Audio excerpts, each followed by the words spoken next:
Now, your 41 NBC AccuWeather forecast, presented by Volume Chevrolet.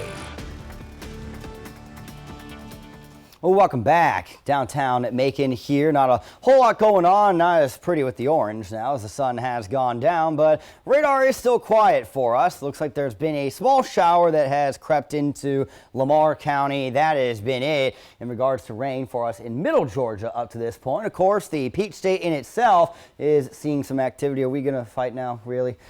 Come on, man. All right, well, let's just go ahead and zoom on out then with the what I've got built in here. So you can see the widespread activity going on. The flood watch was extended till 7 p.m. on Saturday night. It was in effect till 1 p.m. and they expanded it into North Georgia. You can see a lot of this heavy rain kind of right along that area they've highlighted for the flood concerns, and that severe storm just off the screen over there in Louisiana that had that tornado warning on it. Of course, that risk is a little higher today over to the west. Those storms are a lot more scattered in nature themselves, and that does help to propel that tornado threat a little bit. Bringing it back to us here in Georgia, obviously there's no concern for that tonight. In fact, we shouldn't see any rain really tonight outside of a couple small showers in the far northwestern reaches. So if you got Friday night plans, they are good to go as temperatures are going to stay in the 60s. Low of 62 for us in Macon. Wind out of the south. We'll be seeing gusts of about 15-20 miles per hour. And in terms of showers tonight, like really it's going to be, maybe Monroe County, Lamar County, Upson County, or Butts County. I'm really not too worried about rain for tonight, but very, very warm. A lot of these are 20 plus degrees above the average for this time of year. So looking at the severe threat for tomorrow, you do see that the level 2 was added over in Alabama. This is going to be more so morning to afternoon as that line is headed our direction. Meanwhile, for in Middle Georgia, they've actually shrunk the severe risk to where now less than half the region is under that level 1, and that is the northwestern half. Normally, when these lines are coming in for the northwest, we typically see stronger concern in our southeastern county. So it's a nice change of pace to know that as these storms are coming in, they're going to be weakening and not intensifying. So that really helps to take, a little bit of those nerves off in regards to severe concerns. Look, these are some pretty widespread showers and storms that we're seeing overnight tonight and into tomorrow, but look how much this is weakening as it starts getting into our Saturday afternoon. Now look, there still could be some decent storm activity as this is moving in, and a couple of damaging wind gusts will be possible, but this is going to quickly fall apart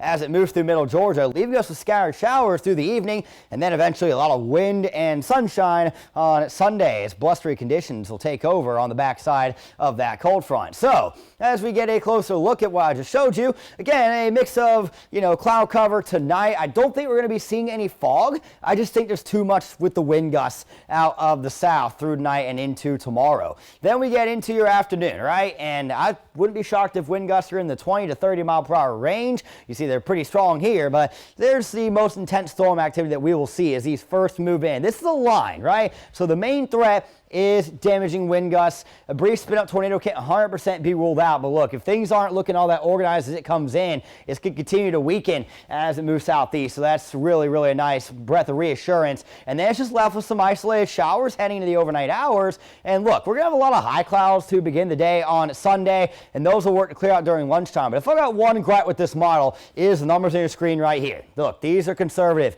in regards to the wind we will see Sunday. I wouldn't be shocked if most of our gusts are ranging somewhere from 25 to 40 miles per hour. All right, it is going to be very blustery out there, and that's to allow those temperatures to get all the way down into the mid to upper 20s by Monday morning. So you're going to want to drip your faucets overnight tomorrow night. It is yet again a split forecast for the weekend, with tomorrow being mostly cloudy and warm, and Sunday being mostly sunny, cooler, and a lot windier. Your extended forecast is coming up in 10 seconds.